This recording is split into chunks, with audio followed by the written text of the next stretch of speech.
Amahan ni Dr. Chow Tiao Yumul ang sospek sa pagpamusil patay kang Anhi Lamitan City Mayor Rose Furigay ug laing duha pa sa Ateneo de Manila University sa Quezon City. Gipusil patay sa wala pa mahiling sospek sa iya mismong panimalay sa Lamitan City sa Basilan. Dugang detalye sa live report ni Efren Mamak. Efren. Sara, ang kapulisan sa Lamitan City giawhag ang publiko nga dili sa ilang bigit ang nahitabong shooting incident sa amahan ni Dr. Chow Tiao Yumul nga gipusil kaganinang buntag o kini bahin sa wala pa sila lead kung kinsa ang namusil. Dead on arrival na dihang gidala sa Lamitan District Hospital sa Lamitan City, Basilan si Rolando Yumul, 69 anyos, usa ka retired nga sakop sa Philippine Constabulary.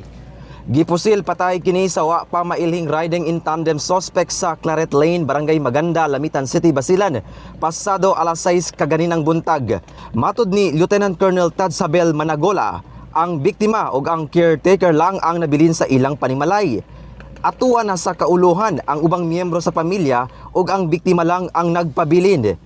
Sumala pa, nanilhig kini dihang gipusil, dalisab misibat ang mga suspect sakay sa motorsiklo. Nakaangkon og tulo ka igo sa bala sa iyang likod ang biktima. Sa crime scene, na-recover ang basiyo sa kalibre 45 nga pistola ug mga bala.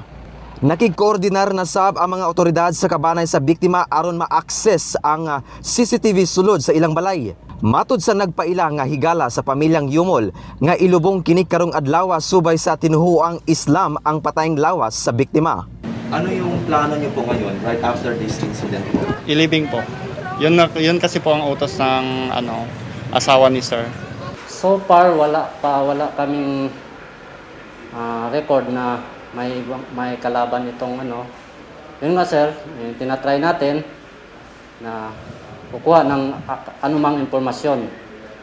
Gipanawagan usab sa kapulisan ngadto sa publiko nga likayan ang paglambigit sa maong kaso sa Ateneo shooting incident.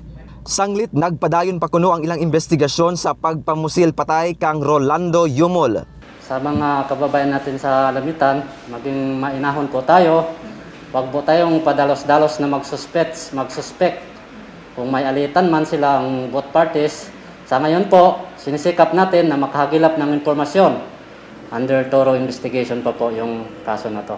Samtang mga kabanay ug suod nga mga higala ni Victor Capistrano, padayon nga mihatag sa ilang pahisubo sa haya niini sa ilang panimalay sa Lamitan. Si Victor aktibo kaniadto isip SK chairman sa Barangay Matibay. Nahimo sab nga private employee sa mga Purigay ug nahimong executive employee sa panahon ni kanhi Lamitan Mayor Rose Furigay. Sara, tungkol sa nahitabong shooting incident din sa Lamitan City, mas gipahugtan sa kapulisan ang seguridad, ilabi na sa pagbantay sa area kung asa nahitabo ang pagpamusil. Sara? Okay, dagang salamat, Efren Mamak.